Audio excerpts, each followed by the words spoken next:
Alors, exercice suivant. Donc c'est un peu panaché, vous voyez. On passe d'un sujet à l'autre pour que ce soit pas... Mais si je fais deux sujets qui se ressemblent trop à la suite, on s'embrouille. Donc ça peut avoir l'air déstructuré, parce qu'on passe d'un sujet à l'autre, mais en même temps, ça va nous changer d'air, ça va être diversifié. On va attaquer Photoshop par différents biais, différentes techniques pour apprendre Photoshop. Donc en même temps, vous avancez dans différentes techniques. Donc voilà, je le dis, c'est pour ça que, voilà, par exemple, on passe des sélections par détourage à la technique de l'historique, puis le texte, puis on revient sur les sélections pour aller un peu plus loin.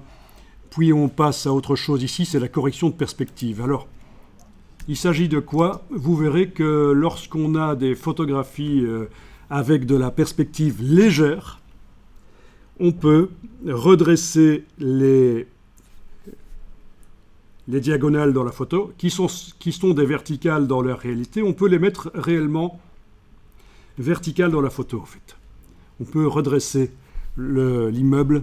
Et typiquement, pour des photos de type publicitaire, c'est ce qu'on fait, parce que ça donne un sentiment de qualité. On recrée en fait ce que les photographes font avec ce qu'on appelle un objectif à décentrement. Même chose ici.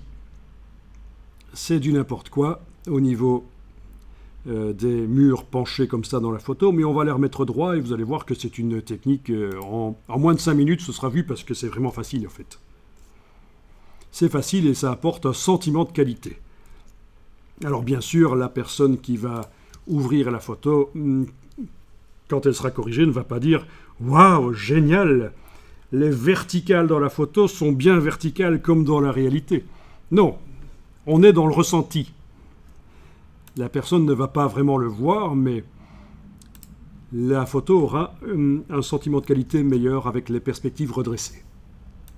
Alors ici, le défogage par accentuation inversée, c'est quand on a des photographies avec du brouillard, comme on a sur les photos vues de loin, les vues, voilà.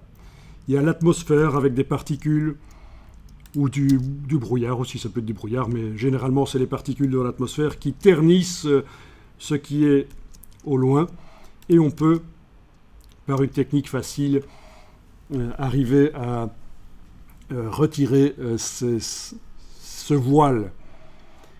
Si vous aviez affaire à des vieilles photographies ternies, c'est la même chose, ça peut être aussi appliqué.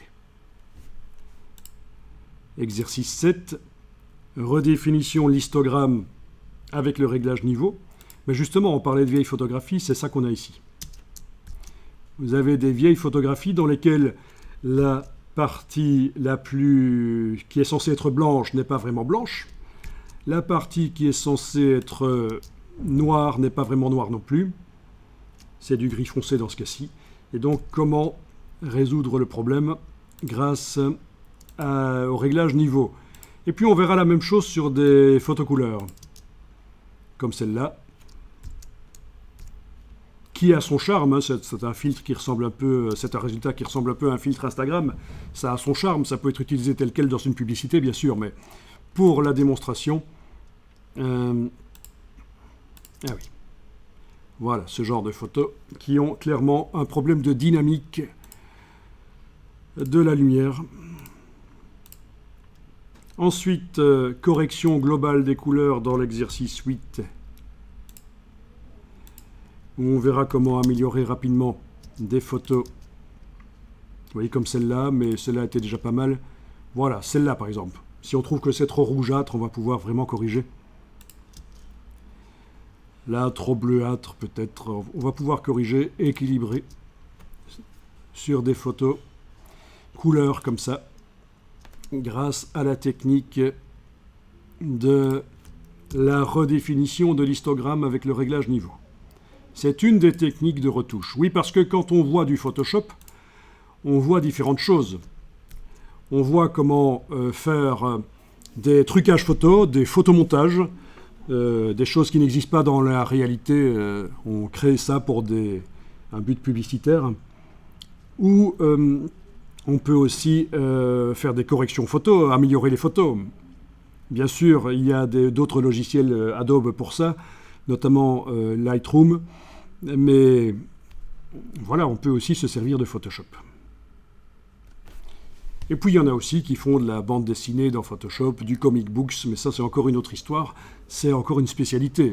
Faire du graphisme dans Photoshop, du painting, démarrer de photos aussi, transformer ça en dessin, c'est encore autre chose. Mais en gros, pour une formation débutant en Photoshop, ce qui est généralement vu, c'est ces deux aspects, l'amélioration des photos, la retouche, et le trucage photo, les photomontages. Correction ciblée par teinte de saturation.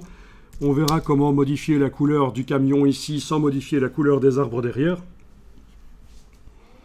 Avec le réglage teinte de saturation, mais ciblé. Blanchiment du fond. On verra comment sortir facilement la plante ici de son décor parce que sur le fond derrière, c'est